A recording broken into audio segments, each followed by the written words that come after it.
Aimee Semple McPherson, mujer de la Providencia. Alguien seguramente la ha visto marchando por la calle principal, desde la barbería y el banco, una mujer muy joven con un vestido blanco, que llevaba una silla. De pie sobre la silla, levantó sus largas manos hacia el cielo, como pidiendo ayuda, y no hizo nada. Cerró sus grandes ojos y se quedó allí, con los brazos extendidos, como una estatua de mármol. Aún teniendo los ojos cerrados, Aimee podía sentir la presencia de la gente que la rodeaba cuando llegó a las 50 personas, con la boca abierta, o silbándola. La joven abrió los ojos y miró a su alrededor. «Gente», gritó, saltando de la silla, «vengan, síganme, pronto». Tomó la silla con el brazo y se abrió camino entre la gente, corriendo calle abajo por donde había venido por la calle principal. La gente la siguió, primero los niños, después los hombres y las mujeres. La siguieron hasta la puerta abierta de la obra misionera Victoria. Había apenas suficiente lugar para que se sentaran todos. «Cierren la puerta»,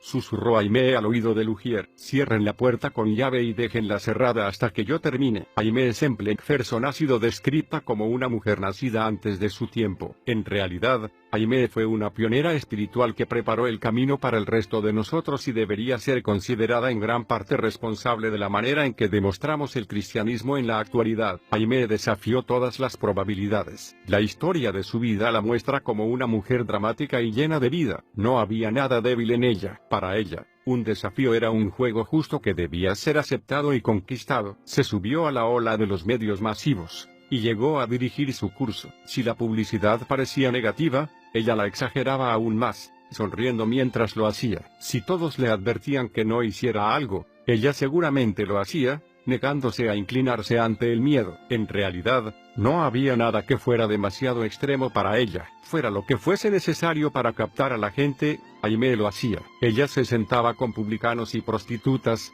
y se mostraba en lugares donde un cristiano común habría temido ser visto. Los pobres, los comunes, los ricos, todos la amaban por eso, y aparecían en sus reuniones de a miles. Pero por supuesto, los religiosos la odiaban. Cuando la política denominacional aparentemente obstaculizaba y hería a tantos ministros, Aimee raramente le dedicaba un pensamiento. Demolió la reclusión y la estrechez religiosa, y casi podría decirse que tenía lástima de aquellos que eran controlados por su poder. Aimee se lanzó a construir un ministerio tan vasto y grande, que hasta venían de Hollywood a observarlo y tomar nota. En un tiempo en que las mujeres eran solo reconocidas como elementos accesorios en el ministerio, Aimee construyó Angelus Temple para darles participación. El templo fue construido y dedicado durante la época de la Gran Depresión, y era un edificio muy elaborado con capacidad para 5.000 personas sentadas. Cuando el edificio comenzó a llenarse 3 veces cada domingo, Aimee fue aún más lejos. Construyó la primera estación de radio cristiana en el mundo,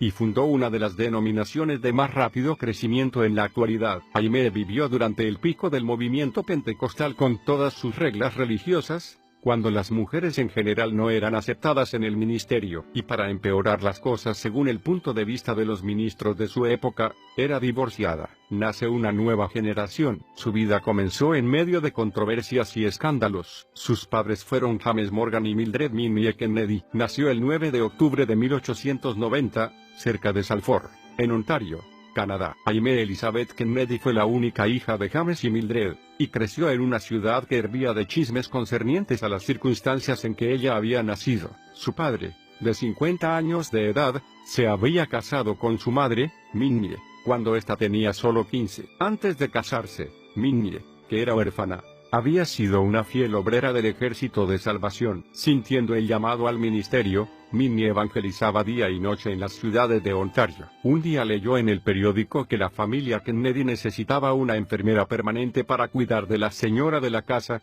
que estaba muy enferma. Aceptó el puesto y se mudó a vivir con la familia, dejando a un lado su ministerio. Después de la muerte de la señora Kennedy, Minnie continuó en el hogar. No mucho después, el señor de la casa le pidió que se casara con él. Los chismes inundaron la ciudad, pero James Kennedy simplemente los dejó hablar. Al día siguiente después de su matrimonio, Minnie se puso de rodillas y oró, confesando que había fallado en su llamado al ministerio, y pidiendo el perdón de Dios. Entonces dijo: «Si solo escuchas mi oración, como escuchaste la oración de Ana en tiempos antiguos, y me das una niñita, yo la entregaré sin reservas a tu servicio, para que ella pueda predicar la palabra que yo debería haber predicado, que llene el lugar que yo debería haber llenado, y viva la vida que yo debería haber vivido en tu servicio. Oh, Señor, escúchame, y respóndeme. Pronto Minnie quedó embarazada. Nunca dudó de que tendría una hija, por lo que todo lo que diseñaba, compraba o recibía para el bebé era de color rosa. Finalmente, en respuesta a sus oraciones, el 9 de octubre nació una niñita en la granja de los Kennedy, cerca de Salford. Los salvacionistas vinieron a visitar a la beba y trajeron con ellos la triste noticia de que Catherine Booth, esposa del gran general William Booth, había muerto. Catherine había sido cofundadora del Ejército de Salvación y uno de los visitantes sugirió que Aimee podría muy bien ser su sucesora. Fuera cual fuera el plan de Dios para la niña, fue especialmente claro para Minnie, después de oír estas palabras, que sin dudas, Aimee crecería hasta mucho más allá de lo que ella había esperado. Ranas y pizarras. Cuando Aimee tenía 3 semanas de vida, Minnie la dedicó al Señor en un culto del Ejército de Salvación. Su niñez fue perfecta. Creció como hija única en una enorme granja, con los animales como compañeros de juegos. Creció escuchando las historias de Daniel en el pozo de los leones, de José y el faraón, de Moisés sacando al pueblo de Dios fuera de Egipto. Para cuando tenía 4 años, Aimee podía pararse en una esquina, sobre un tambor y atraer a una multitud de gente recitando historias bíblicas. Aimee era una niñita que tenía agallas y estaba llena de ideas muy definidas. Nada la intimidaba, excepto el hecho de que, sin importar dónde estuviera, Dios podía ver todo lo que hiciera. Cierta vez, cuando estaba enferma en cama, un peón asomó la cabeza por su ventana y le preguntó si había algo que podía hacer por ella. Aimee suspiró como una niña malcriada y le dijo: quisiera oír cantar a las ranas. Ve al pantano y tráeme 3 o 4 ranas y ponlas en un cubo con agua junto a mi cama. El hombre hizo lo que ella le pedía, y aproximadamente 1 hora después, regresó a su cuarto con un gran cubo lleno de ranas y plantas acuáticas. Pero salió del cuarto antes de llegar a escuchar los gritos de Aimee pidiendo que recogiera las ranas que habían saltado del cubo, y ahora saltaban por todas partes. Fue Minnie, la madre de Aimee, quien debió atrapar a las resbaladizas intrusas. Cuando era pequeña e iba a la escuela, Aimee siempre era la líder. Cuando otros niños la molestaban, llamándola la niña del Ejército de Salvación, Aimee se enfadaba, pero en lugar de contestarles, les seguía el juego. En años posteriores, esta clase de respuesta sería la que hizo que su popularidad creciera hasta las nubes. Cierta vez, cuando los demás niños se estaban burlando de ella, en lugar de vengarse contra sus compañeros, Aimee consiguió una caja, una regla y un mantel rojo. Entonces designó a un niño para que llevara la bandera roja y comenzó a marchar golpeando en la caja como si fuera un tambor, mientras cantaba a toda voz. Al principio,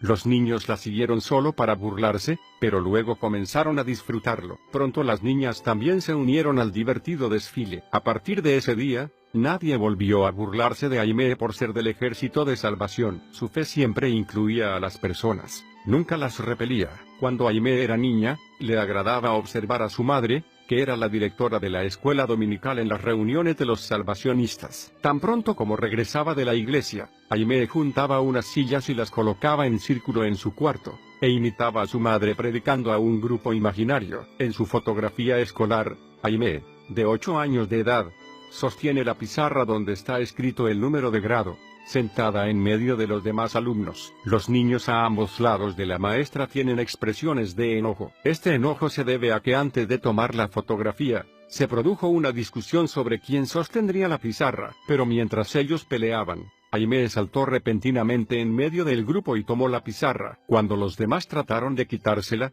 la maestra los mandó guardar orden y quedarse sentados el tiempo suficiente como para sacar la foto. Esta foto sirve como una especie de instantánea profética del ministerio futuro de Aimee Semple McPherson. Los niños que la rodeaban estaban molestos por su acción osada y decidida. Y allí, en el medio, junto a la figura protectora de su maestra, está Aimee, llena de gozo y confianza en su victoria. Ve por el oro. Durante su juventud, comenzó a hacerse visible el carácter dogmático de Aimee. Tenía una actitud deportiva y juguetona hacia la autoridad. Si alguien era elegido como superior sobre ella, tendría que demostrar con creces que podía hacerlo. Antes de esperar que ella se sujetara a la autoridad, Aimee no era completamente irrespetuosa o rebelde, y nunca quiso presentar un verdadero desafío a la autoridad. Era solo que su propia capacidad como líder era tan grande, que quienes la rodeaban se sentían automáticamente desafiados y quedaban mudos. Aún siendo niña, cuando Aimee entraba a un cuarto, captaba la atención de todos sin tener que decir una palabra. Algunos dicen que Aimee era una niña malcriada, y que fue su padre, James Kennedy, quien la malcriaba. James se deleitaba en su traviesa niña. Otros dicen que Aimee simplemente dejaba atrás a sus padres con su vivacidad y su creatividad, pero para ellos, Aimee Elizabeth era una respuesta de Dios, y la trataban como a un tesoro. Minnie Kennedy. Cuidaba a su niña como un halcón. Ella era una buena madre para Aimee, pero aprender a plantarse delante de Minnie no era tarea fácil. Simplemente, el hecho de mantener su lugar estando junto a Minnie sirvió para preparar a Aimee para responder a las muchas y difíciles preguntas que debería enfrentar más tarde. Como líder cristiana, debido a su celo por la vida y a su fortaleza emocional, Aimee pronto comenzó a disfrutar de los aplausos. Siendo preadolescente, su personalidad dramática ya era bien conocida en las producciones teatrales de su pueblo, y era una oradora muy popular en las clases de oratoria. Cuando tenía 12 años, ganó la medalla de plata por un discurso presentado en la Unión de Templanza de Mujeres Cristianas en Ingersoll, Ontario, Canadá. De esa manera pudo ir a competir en London, Ontario, por la medalla de oro. Para cuando tenía 13 años, era una celebrada y extraordinaria oradora en público. La invitaban a hablar en cenas de la iglesia, la llamaban de diversas organizaciones, eventos navideños,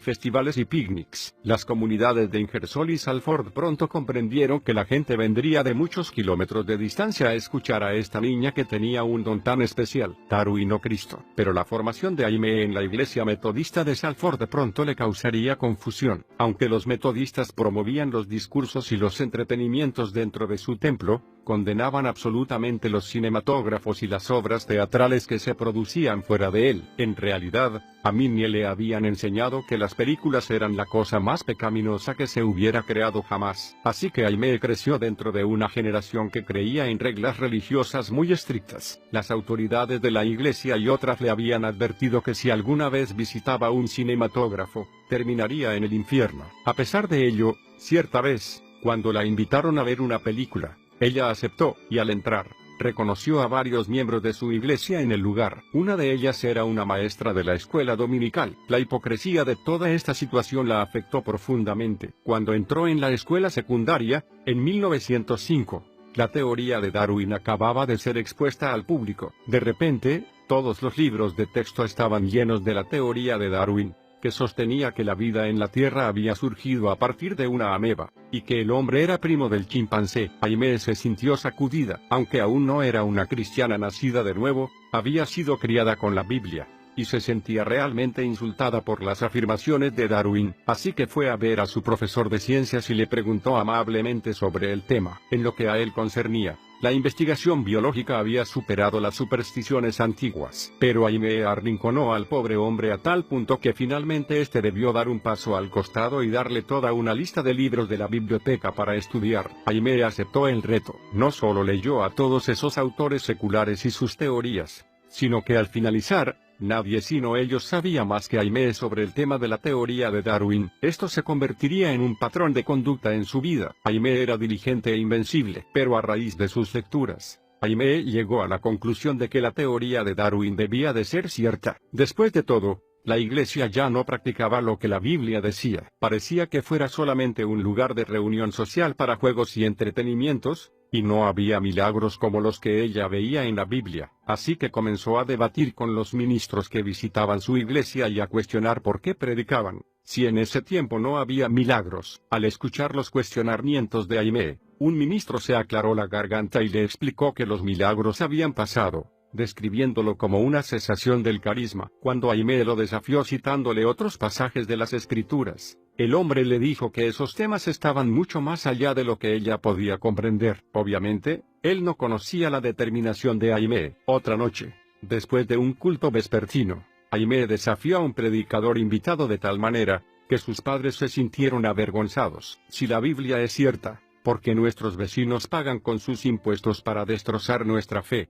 preguntó al ministro, que temblaba. Una vez más, Aimee tenía la última palabra, pero se sentía muy triste, porque aparentemente no había nadie que tuviera elementos espirituales suficientes para responder a su confusión. Aimee llegó finalmente a la conclusión de que, según lo que ella creía, si algunas porciones de la Biblia no eran ciertas, entonces nada en la Biblia era cierto. Su razonamiento continuaba en el sentido de que si había una filtración en algún lugar, entonces todo debería ser arrojado a un lado. Así que decidió convertirse en atea. Al llegar a su casa, después de una última y ardiente batalla con el ministro, Aimee entró como una tromba en su cuarto, abrió la ventana, y miró hacia afuera, hacia la noche. Mientras contemplaba la magnificencia de las estrellas, se conmovió en su interior. Alguien tenía que haber creado esas estrellas, y ella quería saber quién, o qué. Basta de historias, basta de cosas oídas de terceros. Quería hechos. Así que oró: oh,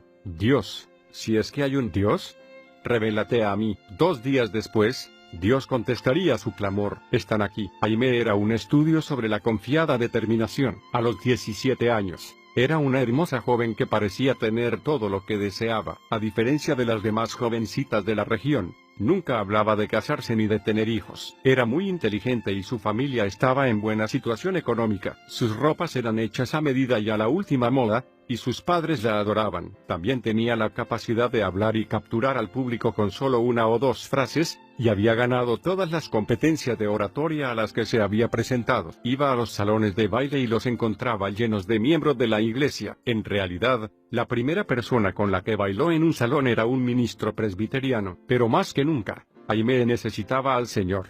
Y pronto lo encontraría. El día después de haber orado a Dios para que se le revelara, Aimee volvía a casa de la escuela, con su padre, y al pasar por la calle principal de Ingersoll, vio un cartel en una ventana que decía: Campaña del Espíritu Santo con Robert Semple, evangelista irlandés. Aimee había oído que estos pentecostales caían al suelo y hablaban en idiomas desconocidos. También había escuchado relatos alocados de sus gritos y danzas. Era muy curiosa, por lo que la noche siguiente, antes de llevarla a ensayar para el programa de Navidad, James Kennedy llevó a su hija a la campaña y ambos se sentaron en el último banco. Hasta los pájaros sonrieron. En la reunión, Aimee era toda ojos. La divertía ver a algunas personas del pueblo gritando y aleluya, con las manos levantadas. ¿Y qué show?, pensó. Si no hubiera sido atea, pensaba, ella también habría gritado. Estaba verdaderamente disfrutando de este show ingenuo desde las alturas de su torre intelectual. Entonces Robert Semple entró al salón. En ese momento,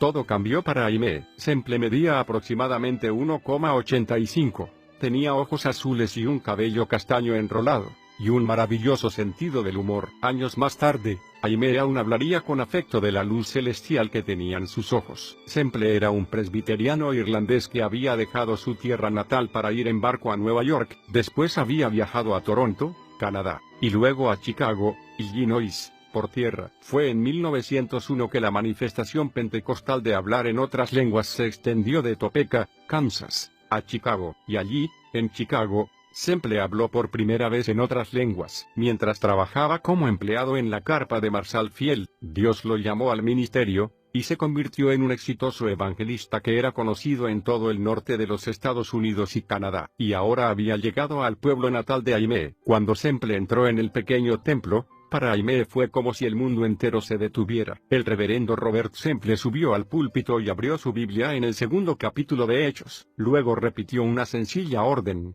arrepentíos, arrepentíos. Aimee comenzó a revolverse, incómoda, en su asiento. Cada vez que Semple hablaba, sus palabras la atravesaban como una flecha. Más tarde, Aimee diría: yo nunca había escuchado un sermón así. Utilizando la Biblia como espada, él cortó el mundo entero en dos. El joven evangelista no veía punto intermedio entre servir al mundo y servir a Dios. Si alguien amaba a uno, no podía amar al otro. Se podía estar solo a favor o en contra de él. Era así de simple. Aimee estaba pendiente de cada palabra. Entonces Semple levantó su cabeza hacia el cielo, y comenzó a hablar en lenguas. Mientras Aimee lo observaba, el rostro de Robert Semple parecía brillar con una luz interior. El evangelista hablaba, y Aimee comprendía perfectamente lo que estaba diciendo. Era la voz de Dios, mostrándose a ella, respondiendo su oración. A partir de ese momento en que escuché al joven hablar en lenguas, hasta este día, nunca he vuelto a dudar ni por una fracción de segundo de que hay un Dios, y que Él me estaba mostrando mi verdadera condición como pecadora perdida.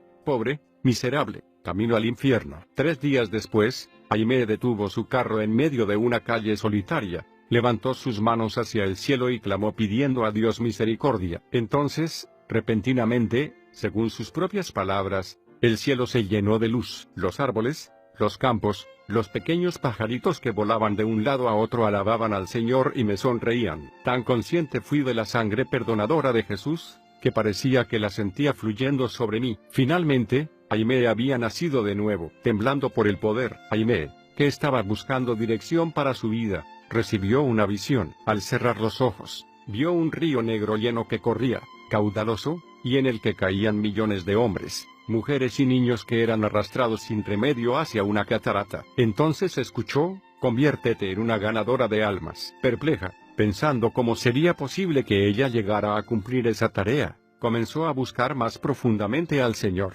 Las mujeres no podían predicar, era algo que sencillamente no estaba permitido. Pero Aimee creía que si Pedro, que era un pescador, había podido predicar, quizá una jovencita campesina de Canadá también podría hacerlo. Así que buscó en el Nuevo Testamento y llegó a la conclusión de que el único requisito necesario para quien era llamado a predicar era que hubiera sido bautizado en el Espíritu Santo. Así que, contrariamente a los deseos de su madre, comenzó a asistir a las reuniones de espera que hacía un tiempo se venían realizando en Ingersoll, Ontario. Había manifestaciones en abundancia en esas reuniones. Las mismas se habían instituido con el propósito de recibir el bautismo del Espíritu Santo, y esto, en 1908, era considerado por la mayoría de la gente como algo extremo. Aún los salvacionistas hablaron con Minnie sobre el repentino comportamiento pentecostal de su hija, pero a Aimee nunca le importó lo que los demás pensaran. Lo único que quería hacer era agradar a Dios y a Robert Semple. Fue el ferviente amor de Robert por Dios lo que la llevó a buscar a Dios con ansiedad. Aimee deseaba profundamente conocer a Dios como Robert lo conocía. Aimee estaba descuidando sus estudios por pasar tanto tiempo en las reuniones de espera. Una mañana,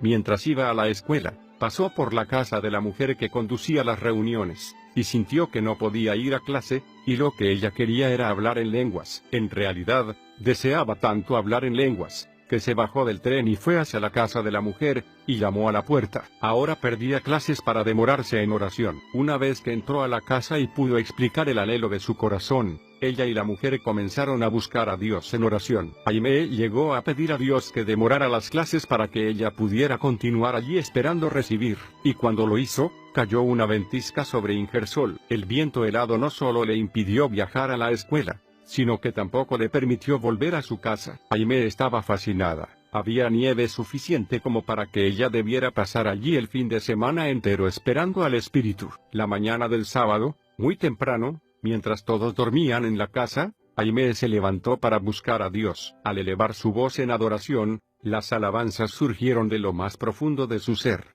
hasta que finalmente, algo como un trueno brotó de ella y la hizo vibrar de pies a cabeza. Aimee se deslizó al suelo, sintiéndose como atrapada en nubes de gloria. Entonces, repentinamente, de su boca comenzaron a fluir palabras en otro idioma, primero breves frases, después, oraciones enteras. Para este entonces, la casa entera había sido despertada por los ruidos, y el grupo bajó las escaleras gritando y gozándose. Entre ellos estaba Robert Semple. No se sabe cuánto tiempo pasó Robert Semple en el pueblo de Aimee, pero seguramente debe de haber viajado varias veces de ida y de vuelta, ya que estaba allí cuando Aimee fue bautizada en el Espíritu Santo. Danza eléctrica. Robert viajaba mucho, pero intercambió correspondencia regularmente con Aimee durante todo el invierno. Finalmente, a principios de la primavera de 1908, Robert regresó a Ingersoll y le propuso matrimonio. En realidad, lo hizo en la misma casa en que ella había recibido el bautismo unos meses antes. 6 meses después, el 12 de agosto de 1908,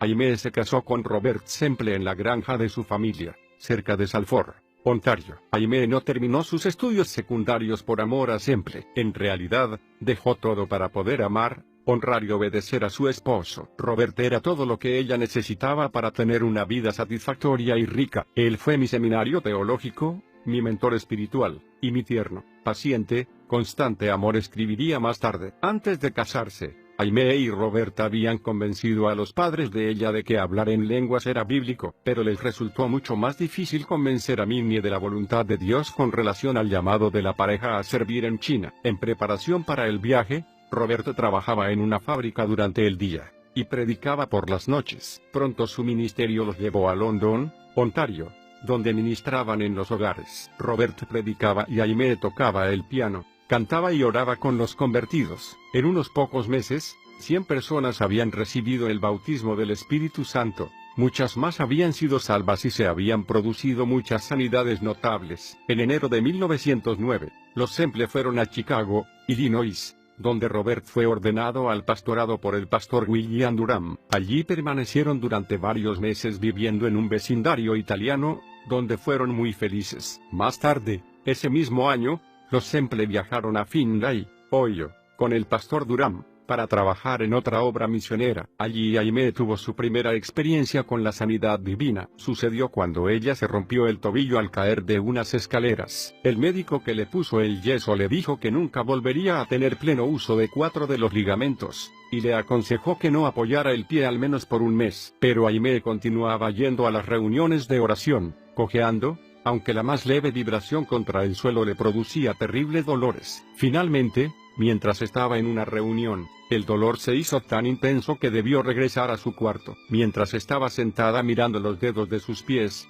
negros e hinchados, escuchó una voz que le decía: si vas a la obra misionera, y pides al hermano Durham que imponga las manos sobre tu pie, yo lo sanaré. Aimee reconoció la voz del Señor e hizo lo que él le decía. En la obra misionera, el hermano Durham había estado caminando por el pasillo de un lado a otro, pero se detuvo y colocó su mano sobre el pie de Aimee. Algo, como una descarga eléctrica, sacudió su pierna, e inmediatamente los dedos recobraron su color de piel normal. Aimee sintió que los ligamentos se ubicaban en su lugar mientras el hueso volvía a unirse y, repentinamente, dejó de sentir dolor. Llena de felicidad, Aimee pidió a alguien que cortara el yeso. Después de un breve debate, finalmente decidieron hacerlo. Una vez que quitaron el yeso, se sorprendieron al ver un pie perfectamente sano. Entonces Aimee se puso sus zapatos y salió danzando por toda la iglesia. Demonios, orugas e hindúes en llamas. A principio de 1910, los Semple, que ahora esperaban un hijo,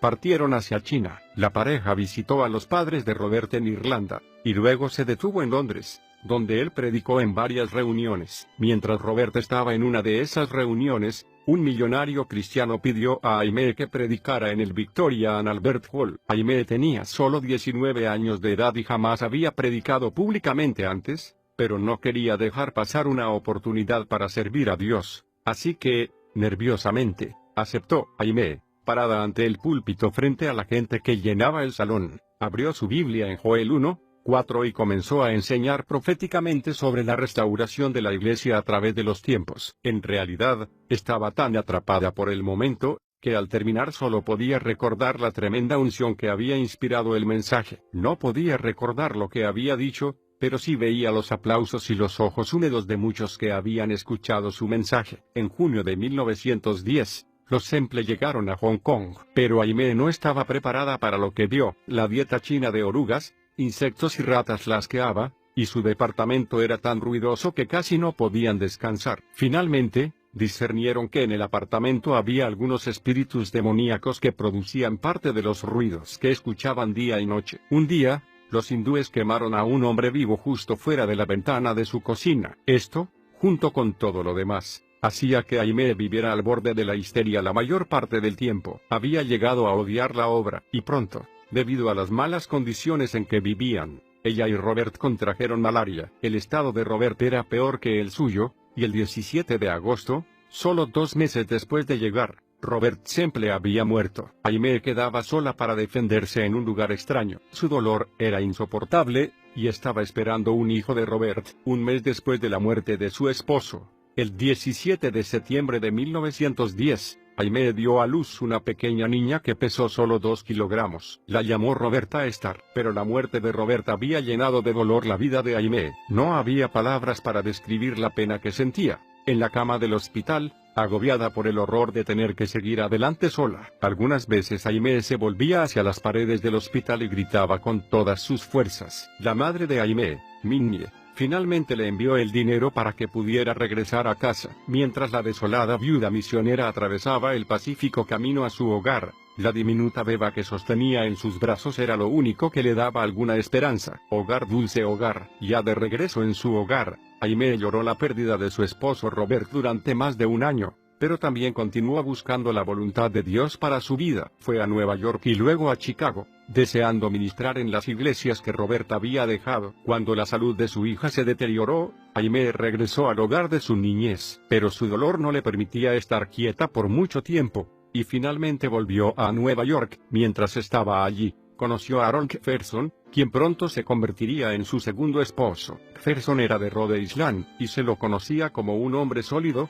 de ideas claras, gran fortaleza y muy bondadoso. El 28 de febrero de 1912, Aimee y Harold se casaron. Aimee le puso el apodo de Mac. Roberta lo llamaba Papá Mac. Se mudaron a Providence, Rhode Island, a un pequeño apartamento. Harold consiguió trabajo en un banco y Aimee se quedó en el hogar, como ama de casa. Para julio de 1912, estaba esperando otro hijo. Según Aimee, el único problema real que ella y Harold debieron enfrentar en su relación matrimonial fue debido a que sus metas eran totalmente diferentes. Ella describió los 3 años que siguieron a su matrimonio como algo muy similar a la historia de Jonás. Aimee había huido de Dios, y como resultado, sufría de depresión, estaba siempre enferma, y finalmente tuvo un colapso nervioso. Iraz, Rolf, su único hijo, nació el 23 de marzo de 1913, y como madre, Aimee comenzó a comprender que en ella estaban surgiendo una estabilidad y madurez emocional que le serían muy beneficiosas en el futuro. No mucho después del nacimiento, comenzó a oír la voz del Señor diciéndole: predica la palabra. Irás, irás. La voz se hacía oír especialmente cuando limpiaba la casa. La sensibilidad a la voz del Espíritu de Dios que Aimee desarrolló en esos años llegaría, más tarde, a despertar a una nación dormida. Se dice que ella hablaba a los miles de personas a los que ministró con la ternura con que una madre hablaría a sus hijos. En 1914, Aimee trabajaba en la comunidad, predicando y enseñando en las escuelas dominicales, pero esto no satisfacía el llamado que ahora resonaba mucho más fuerte: haz la obra de evangelista. Irás. Fue también en 1914 que enfermó gravemente. Después de varias operaciones, sin mejoría alguna, llegó a perder toda esperanza, al punto de rogar a Dios que la hiciera morir. Los médicos llamaron a la madre de Harold y a Minnie para informarles que Aimee no tenía mucho tiempo de vida. Pero cuando Minnie escuchó sus palabras, recordó vívidamente la oración que había elevado a Dios por su pequeña, y su promesa de que Aimee cumpliría el llamado que ella había rechazado. Minnie se aferró a la promesa de Dios, negándose a permitir que su hija muriera. Las enfermeras lloraban al ver a Minnie de pie junto al cuerpo de Aimee, llorando y renovando su promesa ante Dios. Casi sin esperanzas, los internos trasladaron a Aimee de su cuarto a una sala de guardia donde llevaban a los moribundos. Fue entonces que Aimee, saliendo del coma en que yacía casi sin vida, comenzó a hablar. Estaba llamando a las personas al arrepentimiento, y seguía escuchando esa misma voz: irás. Aimee logró reunir suficientes fuerzas como para susurrar que sí lo haría. Entonces abrió sus ojos, ya sin dolor. 2 semanas después, estaba de pie, completamente sana, de espaldas sobre el heno. Para este entonces, Harold tenía un buen empleo y quería que Aimee fuera como las demás mujeres, que limpiara la casa y cocinara. Pero Aimee sentía que ya no podía permanecer tan confinada y al mismo tiempo cumplir con el llamado de ir. Así que en la primavera de 1915, después que Harold saliera para su trabajo, Aimee arropó a Roberta y a Rolf, juntó sus pertenencias y partió hacia Toronto. Antes de salir para asistir a su primera reunión de campaña pentecostal, le envió un telegrama a Harold: he tratado de seguir tu camino y he fallado. ¿No querrías venir tú ahora y seguir mi camino? Estoy segura de que seremos felices. Minnie aceptó cuidar a los niños para que Aimee pudiera comenzar su ministerio. Harold respondió al telegrama de Aimee muchos meses después, pero estaban ya tan lejos el uno del otro, que Harold no podía ponerse a la par de ella. Después de meses de tratar de resolver sus diferencias, se enfrentaron a lo inevitable. Con su futuro ahora comprometido, a Aimee la preocupaba no poder llegar nunca más a operar en el poder con que lo había hecho estando casada con Robert. Temía que la unción de Dios la hubiera abandonado, pero sus temores se desvanecieron cuando recibió la cálida bienvenida de sus amigos en las reuniones de la campaña. Se sintió inspirada al escuchar sus sinceras alabanzas, y sintió que el fuego de Dios se encendía en ella, pero aún sentía que debía confesar su falta de acción ante el Señor, y en el primer llamado al altar de la campaña, fue la primera en pasar adelante. Cuando se arrodilló frente al altar, pudo sentir la gracia y la aceptación de Dios. Tal amor, recordaría luego, fue más de lo que mi corazón podía soportar. Antes que me diera cuenta estaba de espaldas sobre el heno, caída bajo el poder del Espíritu. Permaneció en esta campaña durante semanas, lavaba los platos, servía las mesas, y oraba por las personas. Hacía mucho tiempo que no se sentía tan feliz. Una carpa rasgada y el poder espiritual. Pronto Aimee comenzó a predicar por su cuenta. Utilizaba cualquier método para atraer a la gente, y las personas venían de todas partes en el campo para escucharla. En 1915, una de sus reuniones contó con una asistencia de más de 500 personas. Se había convertido en una novedad. Además de su carácter dramático, era una mujer, y en esos días era difícil encontrar a una predicadora. Así que todos estaban curiosos por ir a verla y escucharla. La gente del pueblo reunió $65 para ella en una de las reuniones. Con las ofrendas, pudo comprar la tan necesitada carpa, que costaba $500. Feliz de haber hecho un tan buen negocio, Aimee desenrolló la carpa para levantarla. Pero lamentablemente no era tan buen negocio. La tela de la carpa estaba rasgada a pedazos en algunas partes. Aimee reunió rápidamente a sus voluntarios y juntos cosieron todas las roturas hasta que los dedos se le endurecieron y le dolían. Para el anochecer, la carpa remendada ya estaba colocada. Cierta vez, mirando a la congregación, vio a Harold. Había viajado a una de sus reuniones para verla predicar. Antes que terminara la noche, Harold había sido lleno del Espíritu Santo, y la acompañó en algunas reuniones. Había una empatía natural en Aimee que acentuaba las peculiaridades de su ministerio y atraía a grandes cantidades de personas de todas clases. La gente se identificaba con ella, porque después de todo, todos tenían una madre, y los que se acercaban experimentaban el poder de Dios en sorprendentes manifestaciones. Muchos venían para sentir de esa forma la presencia de Dios, y miles de personas recibían el bautismo. La iglesia rodante. Durante los 7 años siguientes, Aimee cruzó los Estados Unidos 6 veces. Entre 1917 y 1923. Predicó en más de 100 ciudades en campañas que duraban entre 2 días y un mes. Su primera experiencia ministerial con la sanidad divina se produjo con una mujer que sufría de artritis reumatoidea. El cuello de esta mujer estaba tan torcido que no podía mirar a la evangelista. Pero inmediatamente después de la oración de fe, esta mujer pudo volver la cabeza y mirar al rostro de Aimee. Dios la había sanado y Aimee lo supo al verla cara a cara. Aimee señalaba enfáticamente que ella nunca había buscado un ministerio de sanidad, y que no la fascinaba la idea de tenerlo. Pero la sanidad vino con su llamado evangelístico, y después de escuchar los resultados inusualmente exitosos de sus oraciones, la gente se agolpaba para pedirle que orara por ella. En una reunión, las ofrendas alcanzaron para comprar un pequeño Packard 1912 que pronto se convertiría en su iglesia sobre ruedas. Aimee se paraba en el asiento trasero y predicaba en 8 a 10 reuniones diarias. Entre reuniones, entregaba tratados y folletos invitando a la gente a asistir. Aunque conducía sus reuniones con gracia, también era muy fuerte. Había desarrollado mucha fuerza al armar y desarmar su carpa y clavar las estacas en el suelo. En realidad, hablaba más alto y era más fuerte que muchos hombres. Quemaduras, heridas y carnaval. Como ya hemos mencionado, Aimee era conocida por su forma afectuosa de predicar. Con frecuencia trataba a la gente que la escuchaba como una madre trataría a su hijo. Nunca condenaba ni amenazaba, siempre alentaba a quienes la escuchaban a enamorarse de la gracia y la misericordia de Dios. Pero, como una madre firme, no era débil. Cierta vez, una lámpara le explotó en el rostro, y quedó envuelta en llamas. Rápidamente metió la cabeza en un cubo con agua, pero no antes que se le produjeran varias heridas en el cuello y el rostro. Para empeorar las cosas, todo esto había sucedido delante de un grupo de molestos que habían ido a observar y burlarse. La carpa estaba llena la noche en que esto ocurrió, por lo que Aimee se retiró a la parte posterior, terriblemente dolorida. Uno de los que se burlaban subió a la plataforma y dijo: «La señora que predica sanidad divina se ha lastimado, se quemó la cara, así que esta noche no habrá reunión». Pero tan pronto como acabó de decir esas palabras, Aimee entró corriendo nuevamente a la carpa y de un salto subió a la plataforma. Estaba en agonía, pero pudo reunir suficientes fuerzas como para sentarse al piano y gritar: «Alabo al Señor que me sana y quita todo mi dolor». Cuando ya estaban cantando la segunda o tercera estrofa, La gente allí reunida fue testigo de un milagro.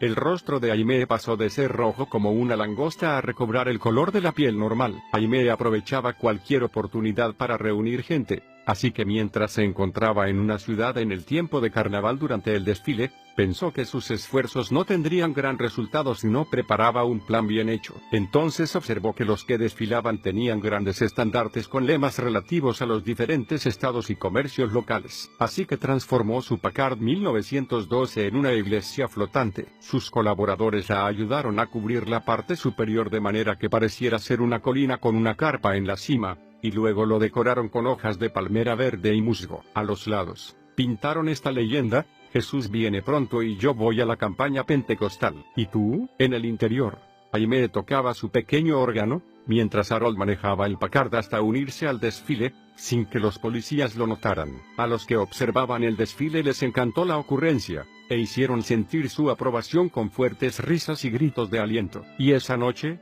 llenaron la carpa. La misma audacia de lo que habíamos hecho, diría luego Aimee, pareció atraerlos. De Harold a Minnie. Aproximadamente para esta época, Aimee comenzó a publicar El llamado a la esposa. La publicación comenzó siendo un boletín de 4 páginas, pero en 3 meses había crecido hasta convertirse en una revista de 16 páginas que incluía fotos, sermones, poemas y un precio de suscripción. La intención de Aimee era dar nueva forma a la iglesia, quitando la maldición y el pecado para darle un tono de celebración, de un matrimonio feliz. La reputación de libertad en el espíritu que tenía Aimee atraía a personas de diferentes trasfondos. Pronto, todos los que buscaban emociones fuertes, los vagabundos y los brutos aparecían en su carpa. Cuando las reuniones eran pequeñas, ella podía controlarlos. Pero cuando ya había más de 1000 personas, la única manera en que podía calmar sus estallidos emocionales era recurriendo a la música y el canto, y lo hizo con mano maestra. Poco después, incorporaría narrativa y representaciones teatrales a su predicación. Aimee se encontraba cómoda entre la gente negra. Le agradaba visitar sus hogares, y muchas veces descubría que ella misma era mucho más pobre que cualquiera de ellos. Ellos también sabían que ella los amaba. Cuando Aimee iba al sur a visitarlos y trabajaba con ellos en los campos de algodón y tabaco, sus reuniones se llenaban de gente. Ahora las multitudes eran cada vez más numerosas, pero la vida personal de Aimee comenzó a sufrir nuevamente, ya que ella y Harold no se ponían de acuerdo en lo relativo al ministerio. A él no le agradaba la vida de vagabundos que llevaban, y tampoco entendía su visión para el futuro. Por eso, finalmente, después de una confrontación que duró toda una noche, Harold empacó sus cosas y se fue. Varios años después, Harold pidió el divorcio, alegando que Aimee lo había abandonado, pero ella contestó a la demanda, manifestando que había sucedido precisamente lo contrario. Harold luego volvió a casarse y vivió una vida mucho más normal con su familia. Minnie ahora se unió al ministerio de su hija y trajo con ella a Roberta, hija de Aimee. La niña tenía 7 años y hacía 2 que no veía a su madre, pero ahora que estaba con ella, rápidamente se entusiasmó con su ministerio y le encantaba verla predicar. Minnie inmediatamente se hizo cargo de manejar las multitudes. Aimee había atraído cantidades enormes de gente, y necesitaba a alguien que le ayudara a manejarlas. Y mamá Kennedy era ideal para esto. Ella creía que el evangelismo no era solo cuestión de fe, también requería de organización. La personalidad minuciosa y detallista de Minnie era perfecta para la tarea que Aimee necesitaba, y finalmente ayudó a que su hija pasara de las carpas a los coliseos. Zapatos estirados y una botella de nubes. En medio de todas las corridas y la obsesión del ministerio, los hijos de Aimee decían que siempre se sintieron seguros con su madre en los viajes. Les encantaba viajar con ella. Algunos acusaron a Aimee de hacerles la vida más difícil, pero la verdad es que ambos se sentían muy decepcionados cuando no podían ir con ella. Rolf y Roberta tienen maravillosos recuerdos de su madre. Roberta recuerda las historias que su madre le contaba mientras iban por la carretera. Cierta vez, después que su madre le describiera una nube con gran belleza, Roberta quiso atrapar una, así que Aimee rápidamente se puso a un lado del camino, tomó una botella vacía y salió del auto. Luego levantó la botella en el aire hasta que la humedad y la niebla que la rodeaban formaron pequeñas gotas en el interior de la misma, y la tapó. Cuando regresó al auto, la entregó a Roberta, con una nube de verdad adentro. Rolf recuerda que una vez necesitaba desesperadamente zapatos, y alguien le regaló un par. Cuando llegó la caja, la familia estaba entusiasmada, pero cuando Rolf trató de ponérselos, no le calzaban bien. Todos se sintieron muy decepcionados, Pero entonces Roberta preguntó, «Madre, ¿cómo hacían para calzarse los israelitas en el desierto? Los pies seguramente les habrán crecido». Sin pensar, Aimee respondió rápidamente, «Dios debe de haber estirado sus zapatos». Roberta entonces preguntó si Dios podría hacer lo mismo con los zapatos de Rolf, así que mamá Aimee dijo, «No lo sé, pero arrodillémonos y pidámosle». Cuando se levantaron, Rolf se probó los zapatos otra vez, y ahora le quedaban perfectos. En otra ocasión, Rolf estaba jugando descalzo en el campo, donde el césped estaba muy alto, y se lastimó un pie al pisar un rastrillo escondido. El rastrillo perforó profundamente su pie y comenzó a salir mucha sangre de color rojo oscuro. Cuando Aimee se enteró de lo que había sucedido, corrió a ver a Rolf y lo llevó hasta su camastro en la carpa. Rolf recuerda con cariño cómo su madre sostenía su pie mientras oraba, arrodillada, pidiendo a Dios que lo sanara. Después que Aimee oró, Rolf se quedó dormido. Muchas horas después, Rolf se despertó con el ruido de la gente en la reunión en la carpa. Cuando se sentó, vio las manchas de sangre en la cama, y se tomó el pie. Se fijó en la planta del pie, donde se había herido con el rastrillo, pero no quedaban rastros de la herida. Pensando que había mirado el pie equivocado, tomó el otro, pero ambos estaban lisos y sanos. Qué feliz se sintió al ver que su pie había sido completamente sanado. Vestida de sierva. La única doctrina pentecostal a la cual se sabe que Aimee se opuso fue la de la santificación como obra posterior de la gracia. Ella tenía la plena convicción de que aquellos que quienes perseguían o decían poseer la perfección cristiana muchas veces le daban la espalda al mundo, creando un aislamiento religioso. Aimee deseaba que el evangelio llegara a todos, y no quería que nadie se sintiera intimidado por venir a escuchar la palabra de Dios. El elitismo que había encontrado en la iglesia, y que mantenía apartados a los pecadores, era una gran carga para ella. Ella llamaba al pecado por su nombre e invitaba a todos a arrepentirse. Por más que queramos disfrazarlo con nombres elegantes, el pecado es pecado. Dios mira al corazón y en cuanto a la santidad, pues bien, sin santidad nadie verá al Señor. Debemos ser salvos, debemos ser santificados, pero es todo a través de la preciosa sangre redentora de Jesucristo. En 1918, cuando la Primera Guerra Mundial hacía estragos en Europa, y los Estados Unidos sufrían una mortal epidemia de gripe, Aimee era considerada un rayo de esperanza debido a su doctrina. Una de las características de su ministerio más apreciada por todos era su espíritu de sierva. Para demostrarlo, un día, mientras Aimee miraba vestidos con intenciones de comprar uno para sí, el Señor le dijo, «Tú eres una sierva de todos, ¿verdad? Pues entonces ve al piso alto y pide ver los vestidos para la servidumbre». Aimee obedeció y compró 2 vestidos de sierva por $5. A partir de ese momento, siempre se la veía con su distintivo vestido y capa blancos de sierva. «Yo te prometí un jardín de rosas». Una tarde, Roberta, que estaba enferma de gripe, preguntó a su madre por qué ellos no tenían un hogar como todos los demás. Mientras Aimee oraba por la sanidad de su hija,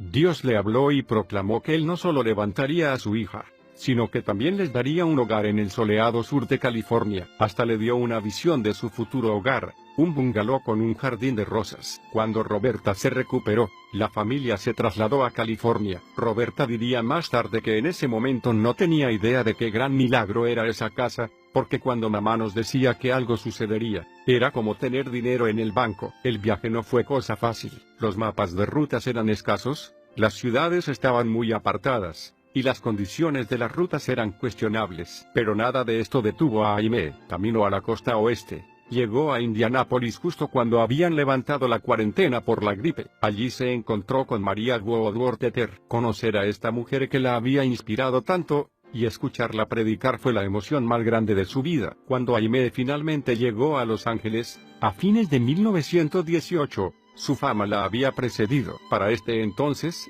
la obra misionera de Azusa era solo un recuerdo. Sus miembros se habían dispersado por la ciudad, pero estaban aún esperando a la persona que Dios utilizaría para reunirlos. Cuando Aimee llegó, creyeron que era ella. 2 días después de llegar, Aimee predicó un mensaje ante 700 personas, titulada Gritad, porque el Señor os ha entregado la ciudad. A principios de 1919 los pasillos, el piso y los alféizares de las ventanas del auditorio filarmónico estaban atestados de personas que venían a escucharla. Nada de lo que hicieran por Aimee y su familia parecía suficiente a la gente de Los Ángeles. Menos de 2 semanas después que ellos llegaran, Una mujer se puso de pie en una de las reuniones y dijo que el Señor le había indicado que entregara a la evangelista cierto terreno en el que ella podría construir su casa. Otros se levantaron, comprometiéndose a conseguir los materiales y a trabajar en la construcción. Aún los rosales que había visto en la visión fueron donados. Y en abril, la casa con porche y chimenea era una realidad, una túnica de muchos colores. Para este entonces, Aimee podía ver que necesitaba un lugar permanente donde predicar, así que entre los años de 1919 y 1923,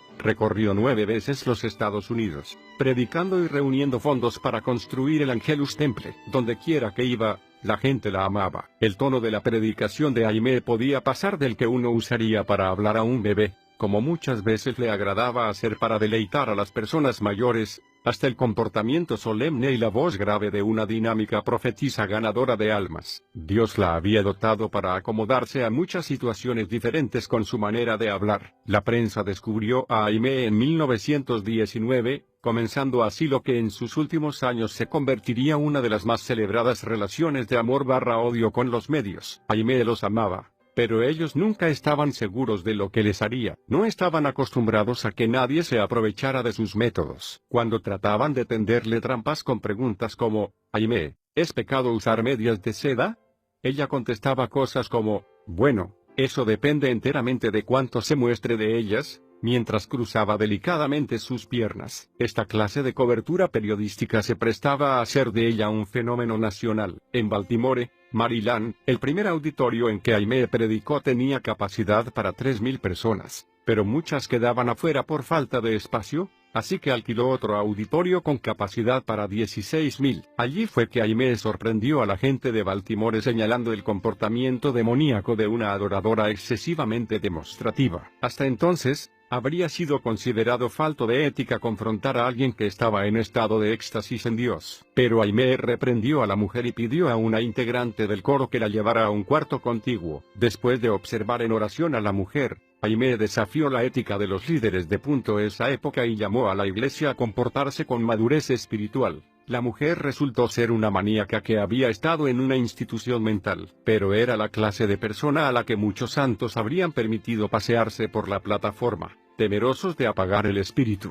Mientras Aimee estaba en Baltimore, comenzó una campaña de sanidad a nivel nacional, en la que se produjeron milagros increíbles, realmente inusuales. Los titulares de los periódicos informaban en primera plana de los resultados de las reuniones. Se dice que cuando Aimee entraba al salón antes de una reunión, generalmente había un incontable número de personas esperando tocarla, y al verlos, ella corría hacia su vestidor, abrumada, rogando a Dios que la ayudara. Donde quiera que Aimee iba, las multitudes se agolpaban para tocarla. Ella observaba tristemente mientras la policía cerraba con candado las puertas con el fin de protegerla. Después de un tiempo, al cerrar sus ojos, por la noche, lo único que veía eran las 1.700 personas apretadas en un lugar construido para acomodar a 1.000. Veía los altares y los pisos bajos llenos de personas enfermas y despertaba pensando cómo Jesús había manejado esa situación. No nos daríamos cuenta de que Jesús realmente tuvo que subir a un bote y apartarse de la orilla para poder predicar a la gente. En 1921 Aimee realizó una campaña de 3 semanas de duración en Denver, Colorado, en la cual 16.000 personas llenaban el auditorio municipal 2 y 3 veces por día. Una noche, 8.000 personas debieron quedar afuera. Minnie no era precisamente una ratona. Durante estos exitosos días del ministerio, Minnie cuidó agresivamente de la salud de su hija. Consideraba que esta era su mayor prioridad, dado que si la salud de Aimee fallaba, también fallaría el ministerio. Eran más como hermanas que madre e hija, pero nunca estuvieron verdaderamente unidas en lo espiritual. Minnie era una organizadora increíble. Conducía el ministerio de Aimee de punta a punta, y mantenía las finanzas en orden. Era resistente, y algunas veces solo dormía 2 horas por noche. Investigaba a cada enfermo antes del culto para dejar fuera a los que podrían causar problemas, y pasaba largas horas con los inválidos antes de comenzar las reuniones. Minnie jamás se sentaba a comer. Tomaba unos bocados en los momentos más extraños, entre registrar a los inválidos, recibir a los delegados y organizar el ministerio de ayuda. Minnie trabajó diligentemente para establecer el orden como en una empresa, para el ministerio, pero nunca llegó a captar la plenitud del llamado de Aimee. y nunca comprendió plenamente por qué Aimee hacía lo que hacía. Si alguien llegaba a acercarse demasiado a Aimee, Minnie importunaba a su hija hasta que ella rompía esa relación. Muchos empleados renunciaron o fueron despedidos a causa de Minnie. Quizá esta fue la razón por la que Aimee nunca tuvo una amiga íntima demasiado tiempo. Su relación con su madre siempre había sido un gran factor de tensión, y en los años por venir, la sensación de Aimee en el sentido de que su madre la controlaba y la trataba como si fuera de su propiedad, finalmente fue lo que hizo que se separaran. En 1921, Aimee estaba cansada de pasar tanto tiempo recorriendo caminos y comenzó a buscar el terreno donde podría construir Angelus Temple. Lo encontró en la prestigiosa zona de Echo Park, en Los Ángeles, que estaba rodeada de abundante césped, zonas de picnic, y un hermoso lago. Del KKK Hollywood, Aimee fue la primera en muchas áreas. Mientras construía el templo, la estación de radio Rock Ridge, de Oakland, la invitó a ser la primera mujer en predicar en el aire. Esto hizo encender otro fuego dentro de ella, y tiempo después construiría su propia estación de radio. Pero primero debía construir el templo. Todos contribuyeron para el proyecto: alcaldes, gobernadores, gitanos, hasta el Ku Klux Klan. Aunque Aimee no estaba de acuerdo con el Ku Klux Klan, los integrantes del mismo la amaban. Pero fue este amor por ella que los llevó a cometer un delito. Después de otra reunión en Denver, en junio de 1922, Aimee estaba en un salón contiguo con una reportera, cuando alguien se acercó a pedirle que fuera a orar por un inválido que estaba afuera. Ella llevó a la reportera consigo, ya que deseaba que fuera testigo de la oración. Pero cuando salieron, ambas fueron tomadas por la fuerza, les cubrieron los ojos con un pañuelo, y las llevaron a una reunión del Ku Klux Klan. Resultó que lo único que el Ku Klux Klan deseaba era un mensaje privado de la evangelista. Así que ella les habló de Mateo 27, sobre Barrabás, el hombre que pensó que nunca lo encontrarían. Después de predicar, Aimee escuchó cortésmente mientras los del clan hacían un voto de apoyarla silenciosamente en todo el país. Para ellos, esto simplemente significaba que dondequiera que Aimee fuera en los Estados Unidos, podría confiar en que ellos la observarían y la protegerían. Luego volvieron a cubrirles los ojos a ella y a la reportera, y las llevaron de regreso al salón en Denver. La reportera publicó una gran nota sobre el secuestro, que llevó a Aimee a alturas aún mayores, y atrajo más dinero para el templo. A fines de 1922, el templo, con capacidad para 5.000 personas sentadas, estaba finalmente terminado. El mismo fue dedicado con un extravagante culto el día de Año Nuevo de 1923. Quienes no podían asistir allí vieron un templo similar armado con flores, en una carroza en la que miembros del coro se presentaron al desfile de rosas de Pasadena. Esta carroza se llevó el primer premio del desfile en su categoría. El New York Times cubrió ampliamente la dedicación del templo, y a partir de entonces, los 5.000 asientos del mismo se llenaban 4 veces cada domingo. El templo tenía una acústica perfecta. Se dice que muchos productores de Hollywood esperaban que Aimee fracasara para poder adquirir el edificio y convertirlo en un teatro. Pero Aimee no fracasó, y finalmente lo convirtió ella misma en un teatro para Dios. Según Aimee, toda la Biblia era un drama sagrado hecho para ser predicado e ilustrado dramáticamente, y según ella, era en este aspecto que las iglesias denominacionales habían perdido poder. Aimee creía en realidad que la iglesia se había vuelto demasiado fría y formal, mientras que el amor del mundo por el entretenimiento le daba ánimo, gozo y risas. También creía que esta era la razón por la cual el mundo cristiano estaba tan ansioso por entretenimiento. En julio de 1922, Aimee nombró al Angelus Temple la iglesia del Evangelio Cuadrangular, debido a una visión que había tenido mientras predicaba sobre el primer capítulo de Ezequiel. El primer día de inscripción para esta nueva asociación, se presentaron 1.000 pastores. En el templo se dedicaban 2 reuniones semanales a orar por los enfermos. Aunque tenía 24 ancianos en su equipo, Aimee condujo personalmente la mayoría de estas reuniones hasta su muerte. En 1944, las sanidades que se producían en Los Ángeles eran increíbles, pero eran menos observadas por el público en general que en las anteriores campañas nacionales de Aimee. En los cultos más extensos que se realizaban en el templo, el énfasis estaba en ganar almas y en capacitar a pescadores de almas. Cuentos del templo. Sin dudas, Angelus Temple era un lugar de mucha actividad. Aimee tenía una torre de oración con gente orando 24 horas por día. También creó un coro de 100 voces y una banda de bronces de 36 personas. El santuario estaba lleno de música en cada culto, y Aimee compró vestuario y materiales de escenografía para hacer destacar sus sermones en medio de Hollywood. Casi todos los ángeles sabían que asistir a un culto en Angelus Temple era un evento muy importante. Aimee tenía un notable sentido del humor, y aunque hubo muchas fallas en sus primeros sermones ilustrados, siempre las aprovechaba al máximo. Cierta vez, para dar más vida a la escena del huerto del Edén, pidió un loro del circo local, pero Aimee nada sabía del vocabulario vulgar que el animal había aprendido mientras trabajaba en el zoo. Y en medio de su predicación, el loro se volvió hacia ella y le dijo: «Oh, vete al diablo». Las 5.000 personas presentes quedaron paralizadas de asombro. Entonces, como si quisiera estar seguro de que todos lo habían oído, el animal repitió la frase. Pero Aimee no iba a dejar las cosas así. Aprovechó el error, como lo hacía con todos los inconvenientes, como una oportunidad para testificar al animal, animándolo a responder. Cuando el loro respondió exactamente con las mismas palabras, el público comenzó a reír a carcajadas. Aimee finalmente persuadió al ave de que siguiera el verdadero camino cristiano, prometiéndole una jaula en el cielo por haber participado de su representación. Naturalmente, había quienes perseguían a Aimee por los métodos que utilizaba, pero ella les respondía públicamente diciendo: «Muéstrenme una manera mejor de persuadir a las personas a venir a la iglesia, y con todo gusto la pondré en práctica. Pero por favor, no me pidan que predique a asientos vacíos. No perdamos el tiempo peleando por métodos. Dios puede utilizarnos a todos». ¿Recuerdan la receta del viejo adagio? Para preparar guiso de conejo, comienza diciendo: primero, atrape un conejo. Estrellas, Instituto Bíblico y Radio. Muchas estrellas de Hollywood estaban interesadas en lo que Aimee tenía para decir. Mary Pickford, Leonard Lowe y Clara Bow asistían con frecuencia a Angelus Temple. Charlie Chaplin se escabulló en algunos de los cultos, y tiempo después se haría muy amigo de la evangelista. En realidad, Chaplin ayudó a Aimee con la presentación escénica de sus sermones ilustrados, y Aimee le mostró la verdad de la vida. Anthony Quinn tocaba en la banda de Aimee. Quinn estuvo con Aimee antes de su gran debut como actor. Cuando era un adolescente, Aimee lo llevó como intérprete en una cruzada en español. El actor de renombre mundial diría más tarde que uno de los momentos más importantes de su vida fue cuando Aimee lo descubrió, y agregaría: años después,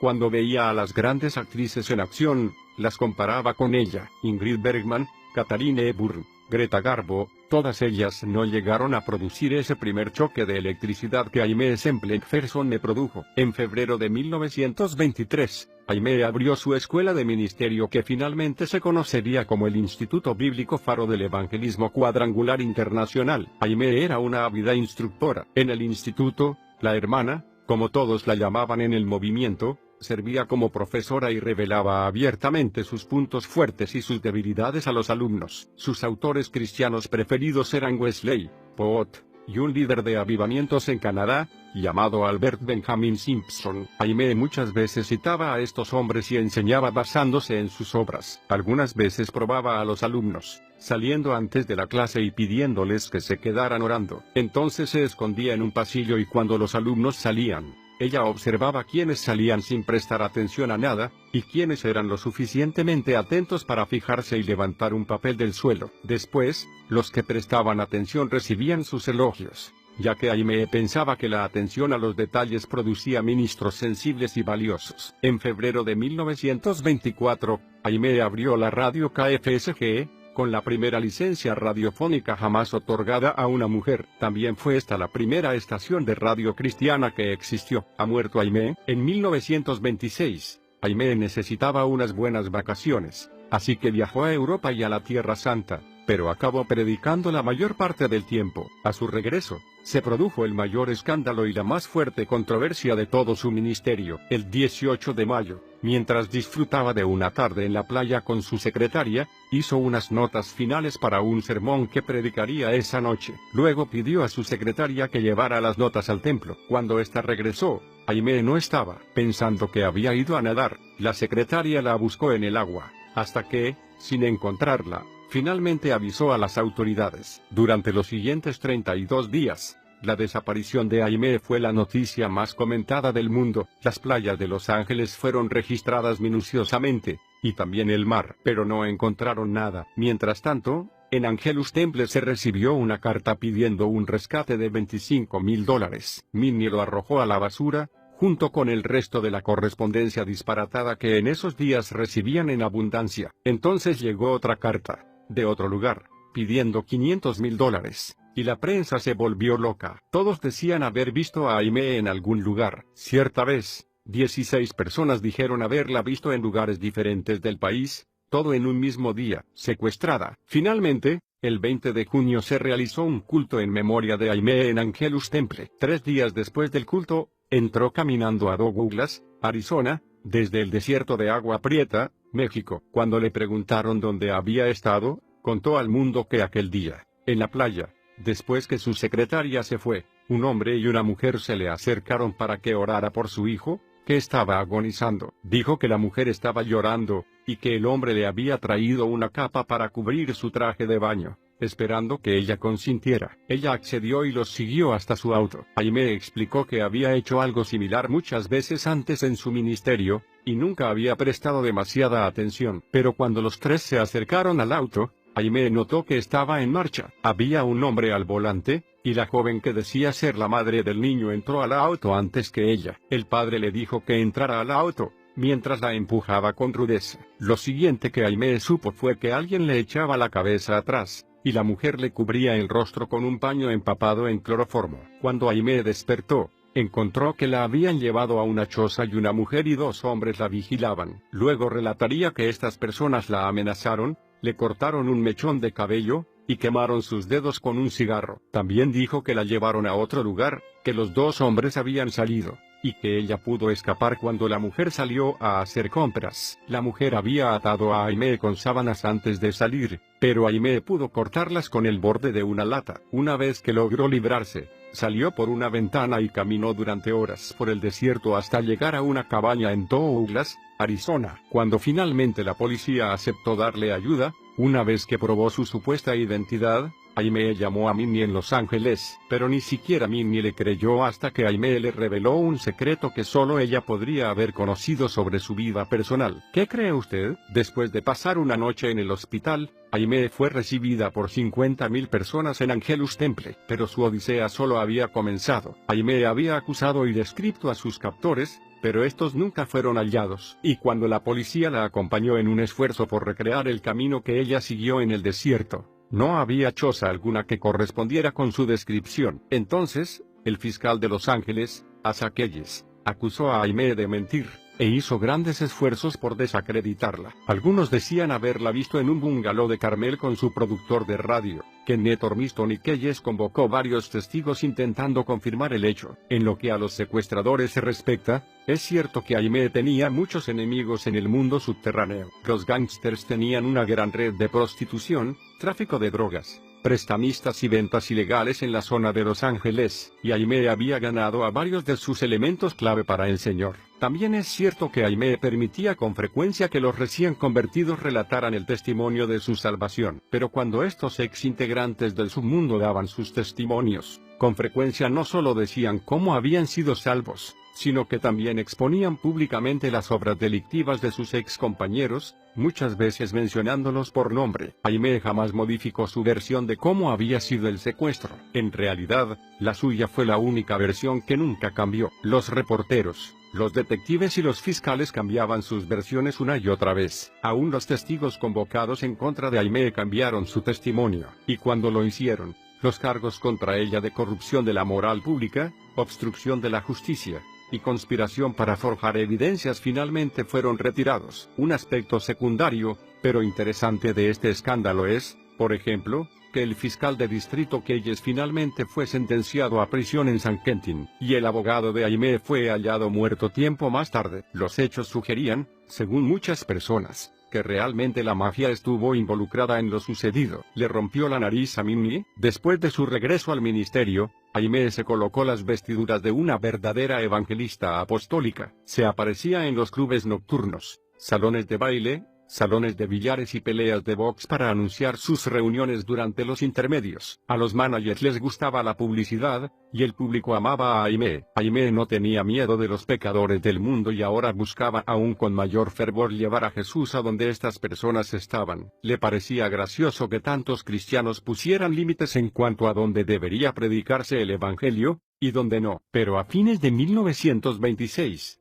demanda tras demanda la acosaba, y sus auspiciantes involucraban a Aimee en toda clase de emprendimientos y negocios. Cuando sus planes fallaban, la culpa y las boletas sin pagar siempre recaían sobre Aimee. Los abogados solo empeoraban las cosas. Y ahora, más que nunca, Aimee necesitaba desesperadamente un amigo, necesitaba a alguien en quien poder confiar. Parecía que todos aquellos que habían estado cerca de ella la habían traicionado o se dejaban desanimar por las críticas. Aún Minnie, su madre, ahora fluctuaba en su apoyo a Aimee. Minnie pasaba de un momento a otro del rol de madre devota y fiel ayudante al de malévola supervisora de un ministerio que no podía comprender. Siempre criticaba a su hija cuando veía las cosas en forma diferente, y pronto comenzó a hacerlo públicamente. Aimee siempre había honrado a su madre en público, pero cuando Minnie comenzó a hacer públicas sus duras críticas, llegó un punto de ruptura. Ahora que su propia madre estaba luchando contra ella en público,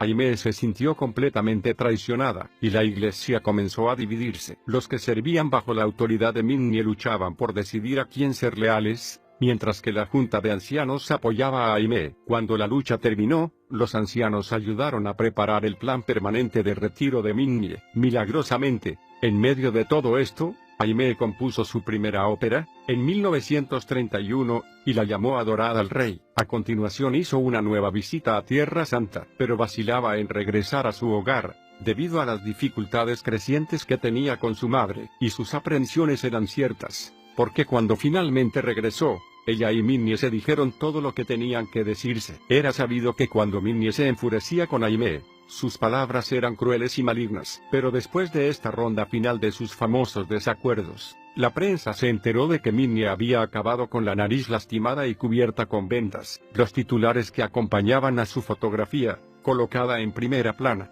decía, engañosamente, mamá dice que Aimee le rompió la nariz. Pero las cosas no eran como parecían. En realidad, Minnie acababa de salir de una cirugía estética la noche en que tuvieron la famosa pelea, y más tarde negó todo el asunto. De todas maneras, ese fue el final. Minnie ya no estaba en el ministerio. Después del retiro forzado de Minnie, se formó una fila de personas que querían el puesto de administrador del ministerio, además de los gastos que le implicaba el arreglo con su madre, más la depresión, más los juicios. Las deudas de Aimee crecieron rápidamente. En realidad, pasó los 10 años siguientes arreglando todos los juicios y pagando a sus acreedores. Y cuando finalmente quedó sin deudas, colocó un cartel celebrando el hecho en lo alto del templo. Ella no es biónica, pero la tensión de todo esto simplemente había llegado a ser más de lo que Aimee podía soportar, y en 1930 sufrió un colapso emocional y físico total que la obligó a confinarse en una cabaña en Malibú bajo el cuidado constante de un médico. Después de 10 meses,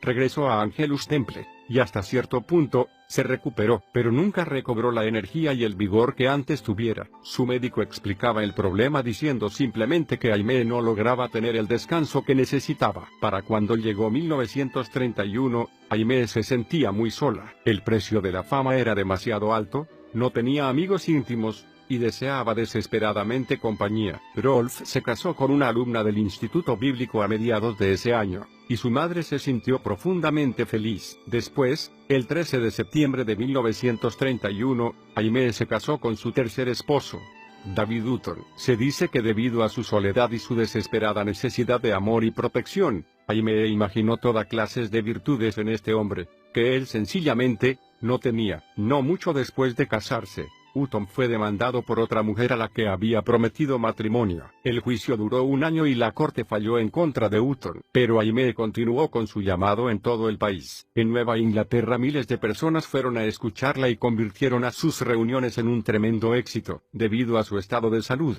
El 22 de abril de 1937, Aimee presentó su renuncia como pastora de Angelus Temple, pero la misma fue rechazada. En enero siguiente partió hacia Europa, siguiendo el consejo de su médico. Nuevamente miles de personas asistieron a sus reuniones. Mientras estaba en Europa, Hutton, En medio de un gran escándalo, inició el divorcio. La reina de la guerra silenciosa. Los años entre 1938 y 1944 fueron muy tranquilos para Aimee. Muy poco se decía de ella en la prensa. Aimee era demandada por empleados disconformes, pastores asociados y cualquier otra persona que pensara que podía sacarle $1. Entonces contrató a un nuevo administrador, Gilles Knight, que la mantuvo lejos de la vista pública. Todo reportero tenía que pasar por él para verla, y él negaba entrevistas a todos. Aimee tenía informado a Knight de sus actividades, y se mantenía alejada para poder vivir en forma medianamente anónima. Rolf McPherson aún hoy habla con gran aprecio de Knight por el servicio que éste brindó a su madre,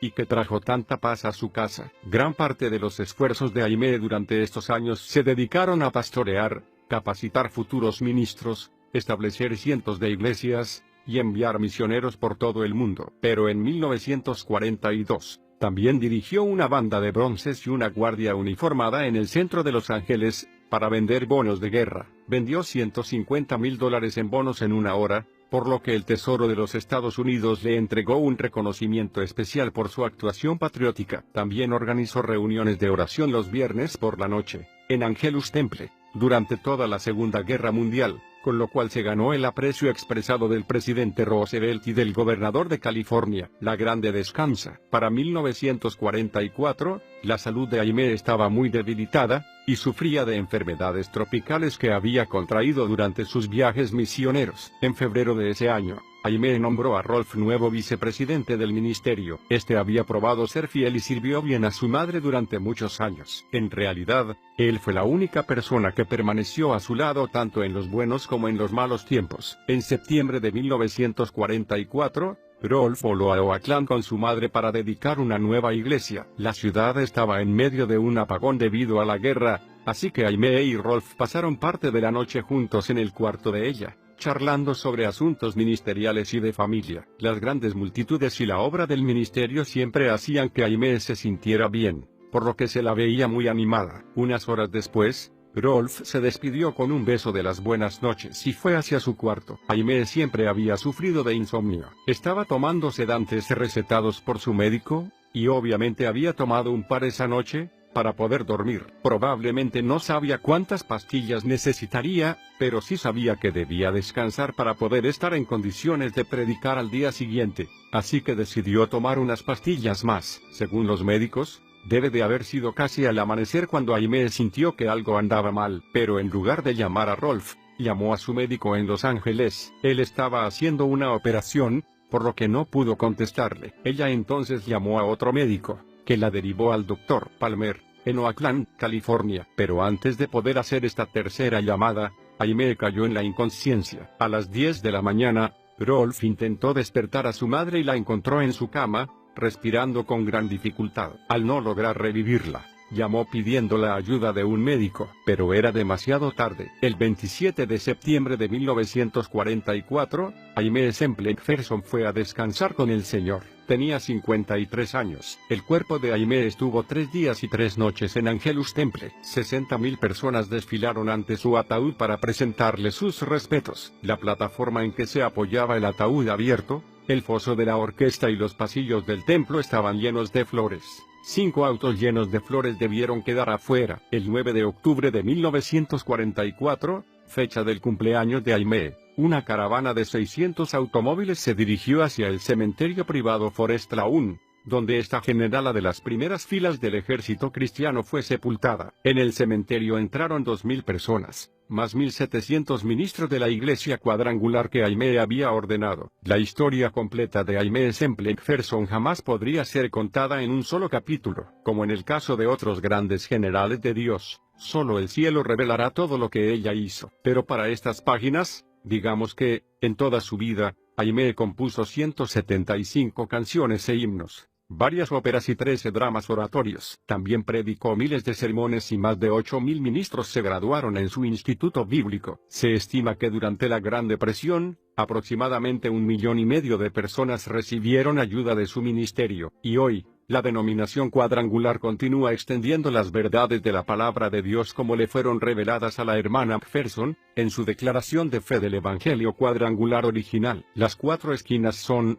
Jesús es Salvador, Jesús es sanador, Jesús bautiza en el Espíritu Santo. Jesús es el Rey que viene. Dirige tu destino. Para terminar, quisiera concentrarme en un punto importante que Aimee siempre repetía a sus estudiantes en el instituto bíblico. Quédate en la mitad del camino. Por todo lo que has leído de ella ahora, queda en claro que con esto no se refería a comprometer sus valores. La hermana Aimee hablaba de la fortaleza que es necesaria para mantenerse firme en un mismo lugar, y para ella esta afirmación tenía un doble significado. Primero, decía Aimee, mantente firme en medio de la corriente de la vida, y no permitas que el mundo secular te conforme según su modelo. Sé desinhibido, y demuestra el amor y la libertad que Jesús trajo a la tierra libremente. Permanece firme ante las presiones, sin ceder por temor. Sé osado para llevar a cabo el plan de Dios para tu vida en la fortaleza de lo que el cielo te ha llamado a hacer a ti. Segundo, sé apasionado en los dones del Espíritu, pero nunca seas excesivo. No intimides a la gente solo porque tienes el poder. Aimee generalmente utilizaba el ejemplo de un automóvil y su fuerza para demostrar este punto. Aunque un automóvil puede ir tranquilamente a 140 km/h, sería muy tonto acelerarlo a tal velocidad en medio de una multitud. Aimee señalaba que el poder pleno del Espíritu Santo siempre estaba disponible, pero que debía ser utilizado para ministrar el servicio de Dios a los demás durante mucho tiempo. Lo que Aimee nos estaba diciendo al aconsejarnos que nos quedemos en la mitad del camino era esto: los excesos pueden llevarnos a la cima muy rápidamente, pero finalmente también nos harán estallar y caer hechos pedazos a la tierra. La fe cristiana es una forma de vida. Corre como en un maratón, no una carrera de 100 metros. Ahora, toma la antorcha que Aimee nos ha pasado, y no te conformes con la mediocridad de una vida religiosa. Sacude al mundo para Dios con la libertad, la osadía y la sabiduría que el Señor te ha dado, y párate firme en la mitad del camino. Cumple tu destino personal en el llamado de Dios.